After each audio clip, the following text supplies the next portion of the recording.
Most people think emotion is a feeling. It isn't.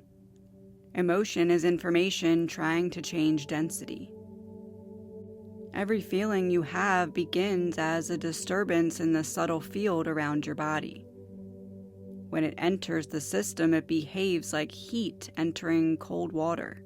It contracts, it swirls, it looks for structure. And if it can't find the structure, it drops into the sacral and it waits. Not peacefully, not quietly, but patiently. Emotion has only one goal, not expression or relief or release.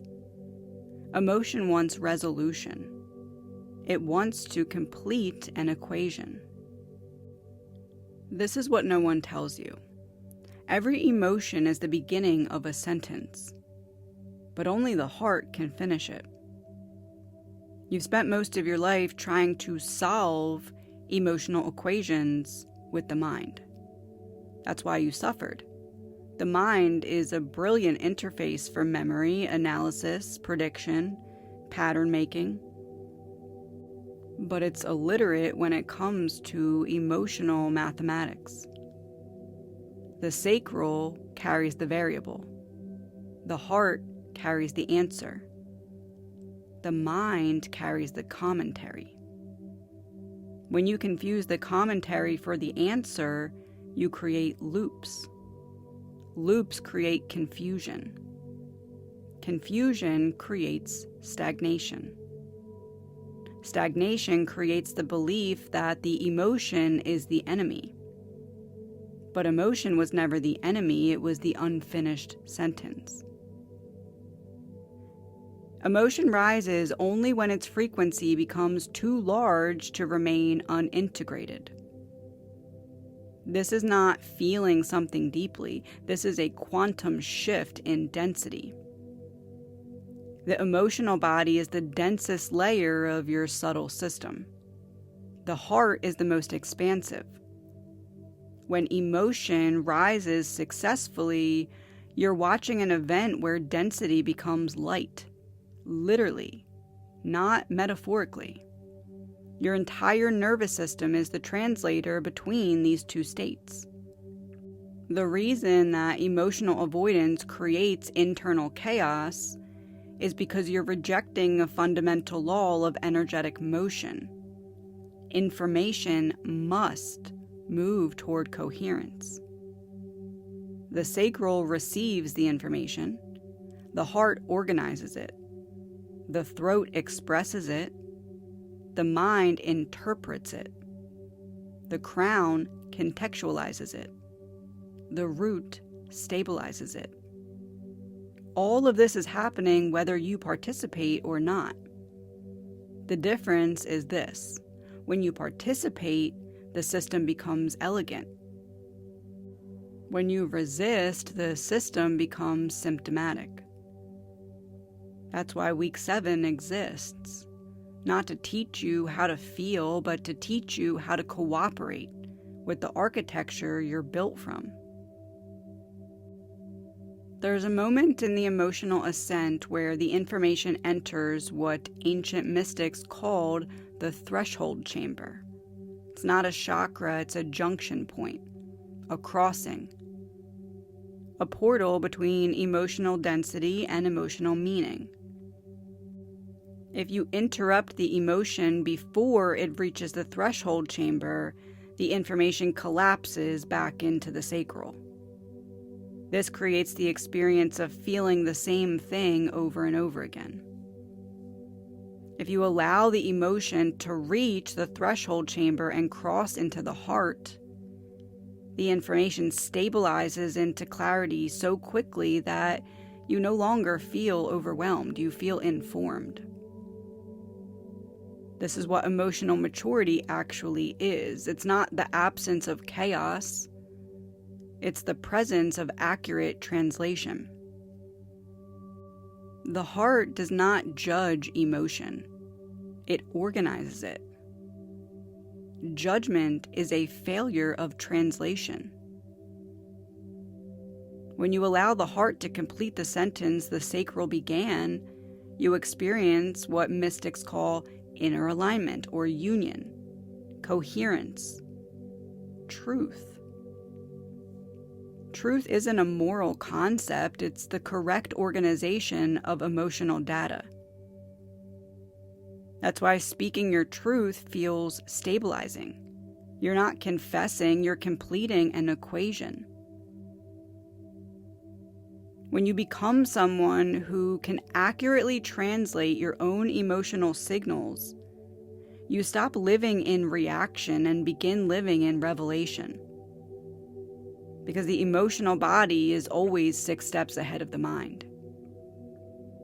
Emotion is the pre-cognitive. It knows before you know. Your job in week 7 is not to heal your feelings. Your job is to learn the physics of your own consciousness. And once you learn the physics, you'll never fear your emotions again. Because you'll understand the truth. Emotions are not here to destabilize you.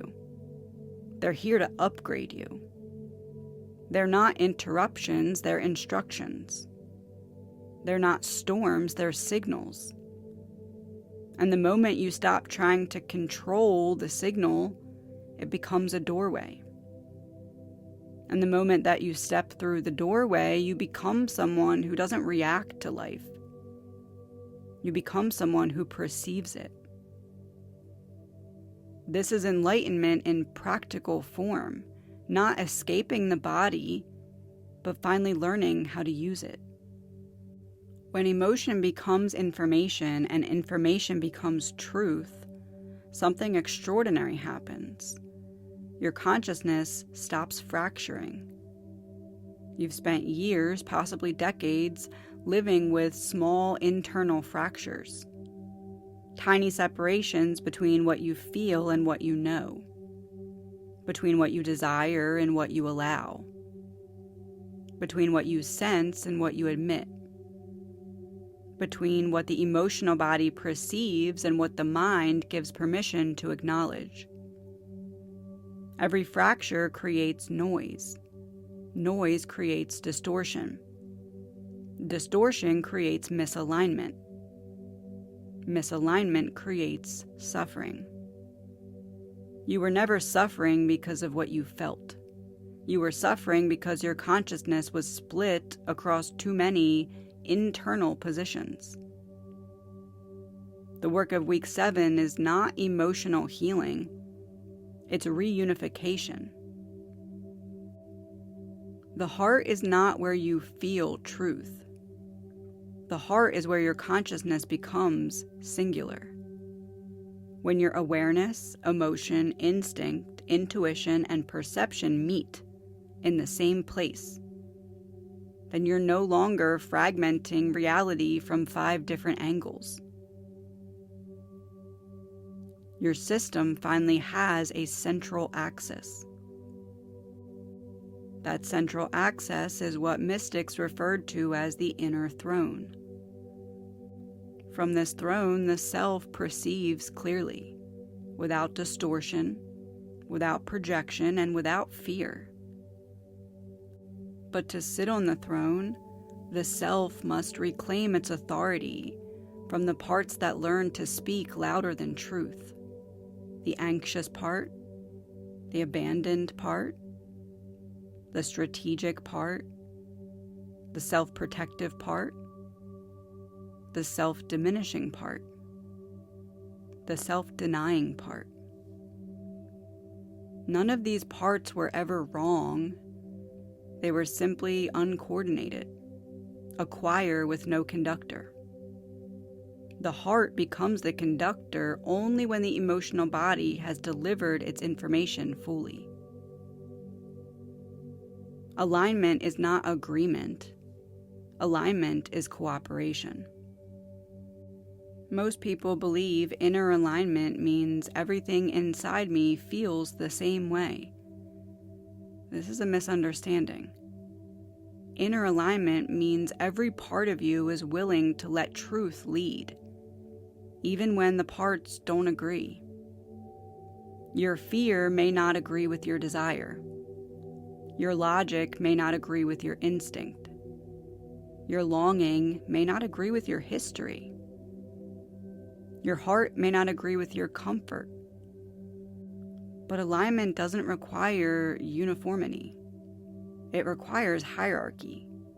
Truth at the top, emotion beneath it, mind in service to it, instinct in communication with it, and body as a vessel for it. Without this structure, you experience life as chaos. But with this structure, you experience life as coherence. Emotion tells you what's happening inside you. Truth tells you what it means.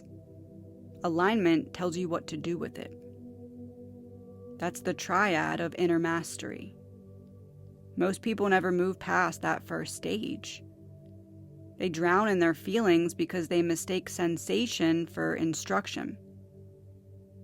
Others get stuck in the second stage, where they can interpret the emotion but can't act on truth because the mind is still governed by inherited narratives, or social conditioning, or fear of conflict. But the ones who reach the third stage, alignment, become something rare. A person who can feel deeply, understand accurately, and respond wisely. That's not emotional intelligence, that's conscious intelligence. The emotional rise from the sacral to the heart is not a healing movement, it's an initiation. Each rise is a small ascension. Each truth a small awakening.